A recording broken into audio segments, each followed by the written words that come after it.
Hello and welcome back to The Princess and the Bee. And I know if you saw the title for this episode, you are like, Kimberly Spencer, WTF. And I'm like, I getcha.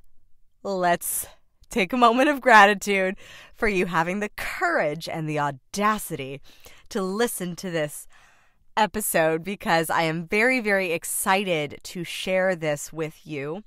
This has been one of the number one tools that has helped me and helped my clients and helped many a person in business. And you're like, but Kim, the episode is when I should stop listening to my husband. And the reason why I chose this is because I've seen a lot of entrepreneurs especially get tripped up because they listen to their spouse who lovingly, and it doesn't necessarily mean it's your spouse. It can be your spouse, it can be a parent, it can be whatever. But if they're not an entrepreneur, if they are an employee, if they have a job, there is a very, very different mindset that goes into being an entrepreneur, growing and scaling a company, and being an employee of a company and having a job and having a steady paycheck, or even if your paycheck is not steady, being an employee is still being an employee. And so that is why I titled this episode. So first of all, congratulations on having the courage and the audacity and the boldness and the curiosity to explore this with me. And second of all, I have to say this because I do speak from the perspective of having an entrepreneur as a husband. Now, I have not always had an entrepreneur as a husband.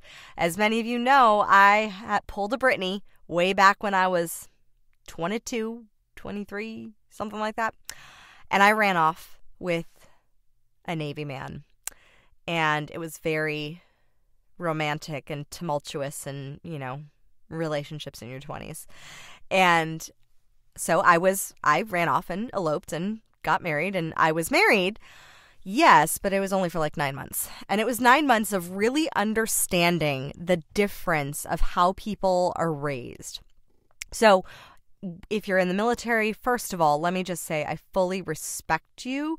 I fully admire you for your service, and I thank you for the service that you have given to your country. Like, you guys are rock stars. Most of my family on my dad's side is military, which made me think, oh, this is like really intriguing.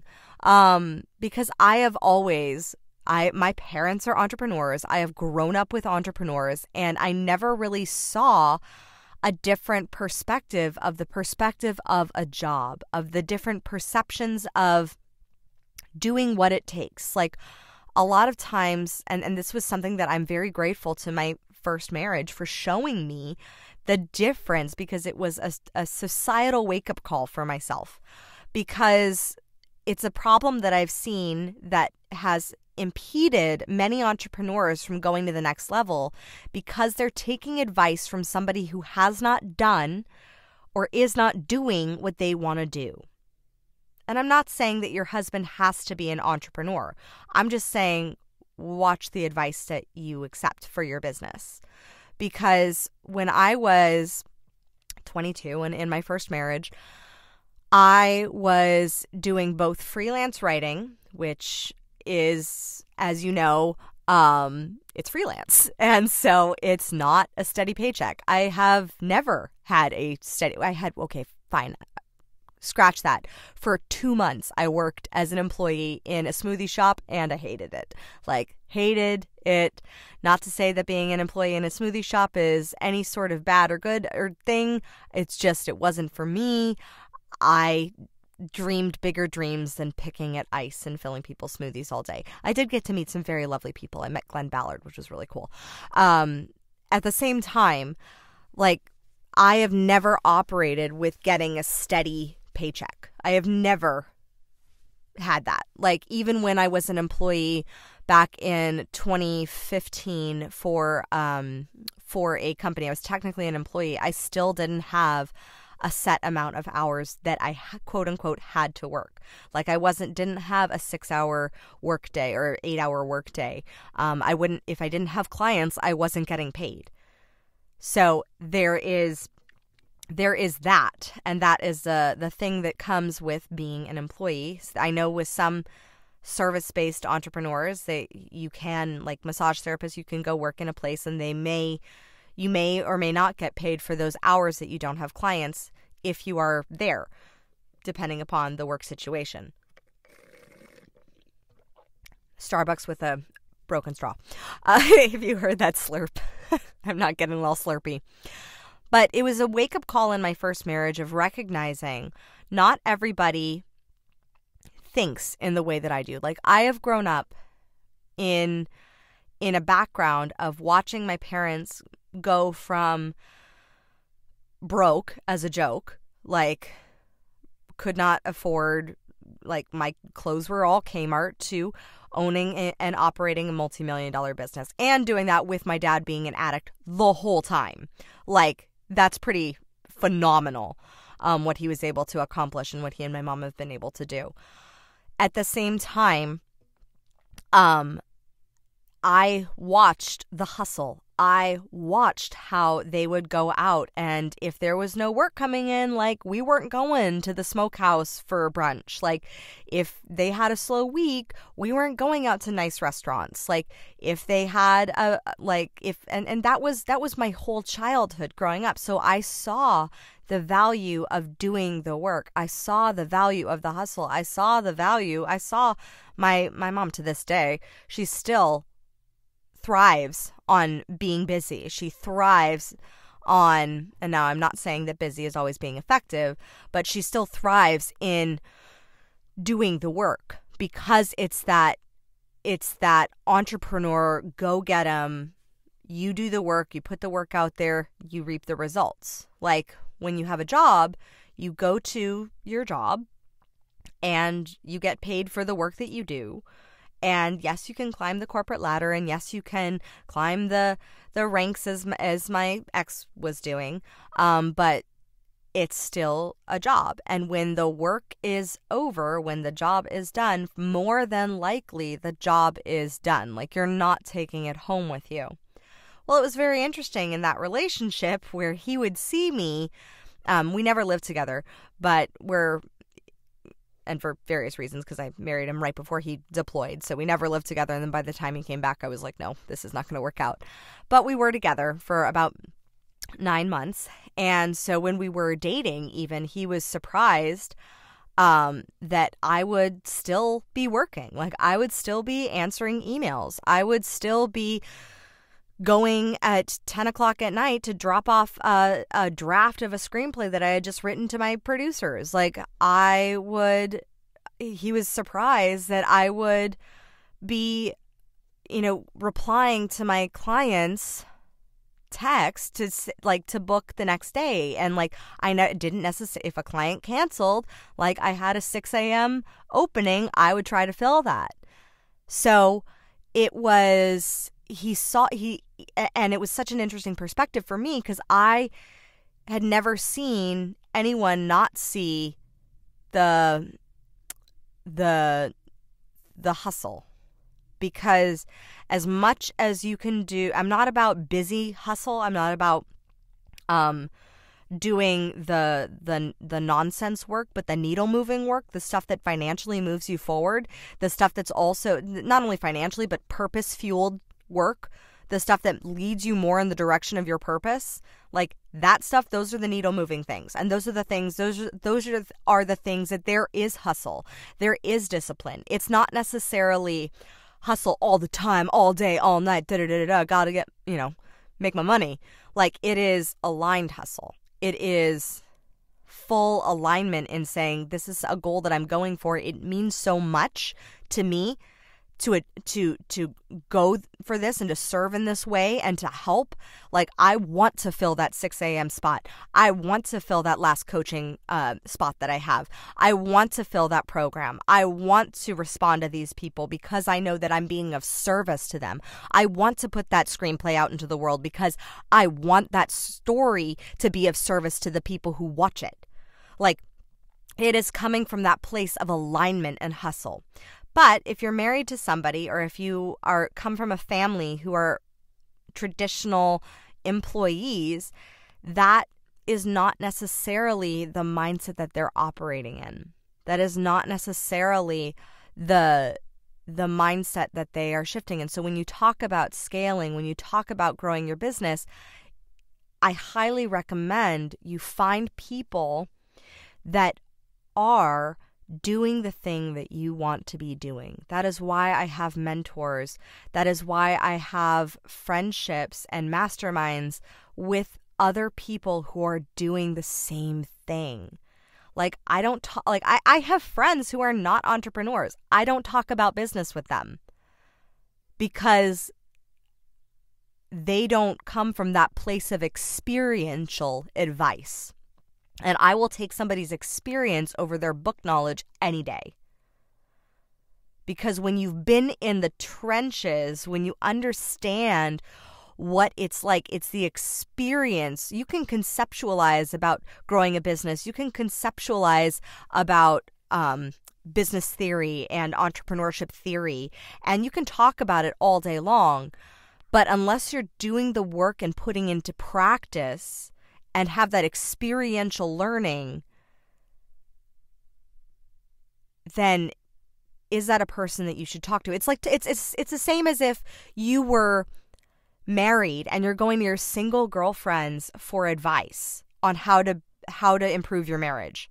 Like, if they aren't in relationships, it's silly. Like, we wouldn't do that with our girlfriends. Like, you don't go to somebody who doesn't have children and then say, "Oh my gosh, give me your best parenting advice."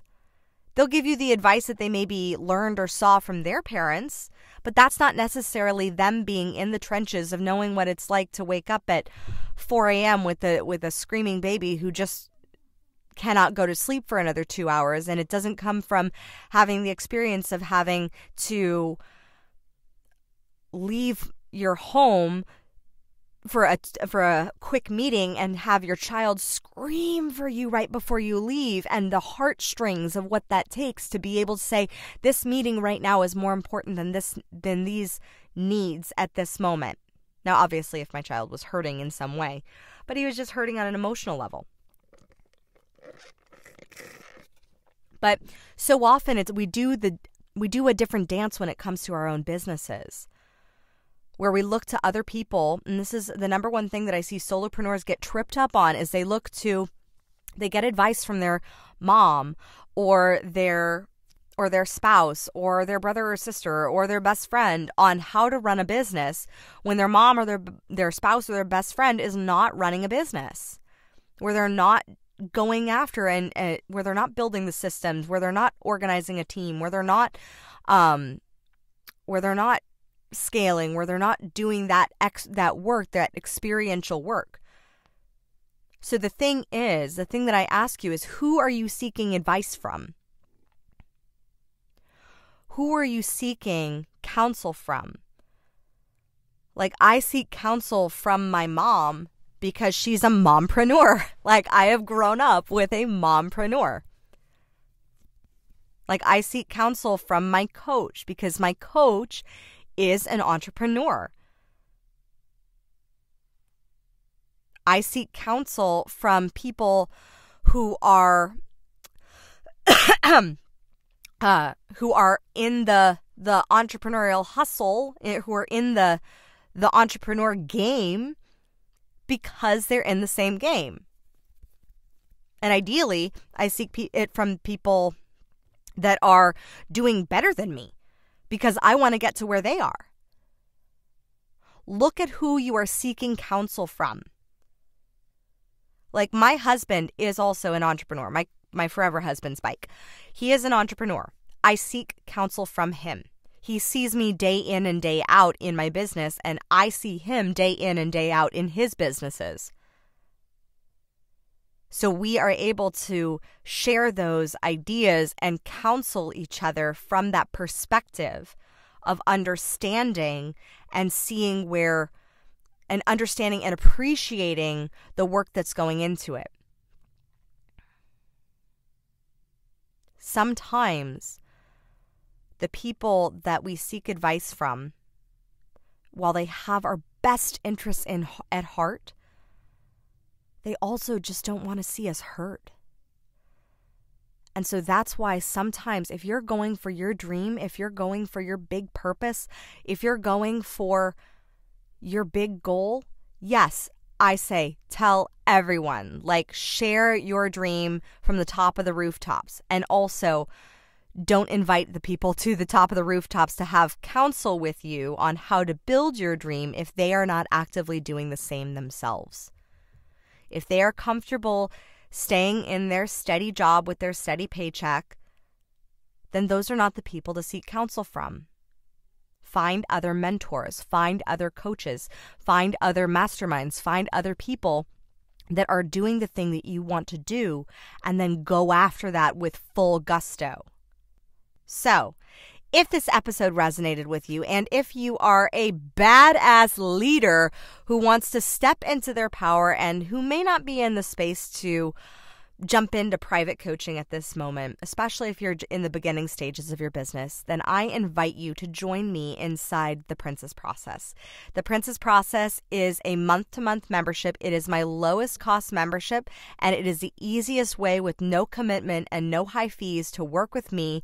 You get at least 2 group coaching calls with me per month so that you can gain the traction in your business and start moving it forward. If you are ready to step into those next steps of what it's going to take to get you to the 6-figure and beyond mark, let's work together inside the Princess Process.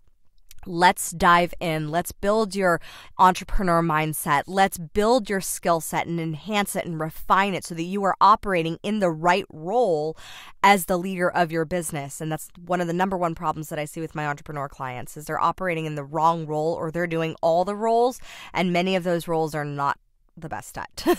Like I am not the best at admin work and organizational back-end work. I delegate that shit to my team, and it took me a hot minute to recognize that, but now I own that because I know where my genius zone is. And my question to you is, do you? If you are operating in the wrong role, that is one of the biggest trip-ups, and yet so often, so many entrepreneurs are. We will get you the systems. What are the systems that you need to have to onboard clients? What repeatable processes can you have in place to onboard team? What can you delegate to team? Where do you find team? Like who can you have on your team? We go into branding. How are you living in congruence with your brand? Are you walking out with the confidence knowing that you are an extension and the spokesperson of your business? And how do you market that? We dive into marketing and the systems and the tools and the strategies that you can have to build a brand of influence, to build a brand that and a business that you absolutely are 100% obsessed with. And then we get you selling. We get you selling with the skills of influence. We get your money mindset aligned so that you are loving bringing in some high dollar cash flow. We get your sales strategies and persuasion and influence skills refined so that you are operating and selling from a place of service and love. And you can do that for a $29 program or a $5 product, or you can do that for a $10,000 coaching package. Whatever it is that you desire, it is real and it is available to you. It's up to you to make the investment in yourself and surround yourself with people who are doing the same, who are in a growth mindset, who are working to become the leaders in their field, who are working to grow into that space where they are operating with more passion and more vision and more purpose. And that is what the Princess Process is for. It is for you to align and gain traction in your business and start moving that ship forward so you don't go through like the 2 years of struggle that I went through when I first started. Like, you are able to skyrocket and grow and learn from all of my mistakes as well, which I'm fully transparent about every single one of them. So if you love this episode, if the Princess Process feels right for you, then there is a link in the description to join. If you love this episode, please, please, please share it with your friends and share it with me in your stories. Take a screenshot of it and share it with me in your stories on Instagram. Tell me what your top takeaway was. I love hearing from you. I love getting your insights. I love getting your feedback. And I am so grateful that you listen to this podcast and that you have been sharing this with your tribe and with your people and with your kingdom and all the things. And I'm so grateful for you. Thank you so much, and remember, your reign is now.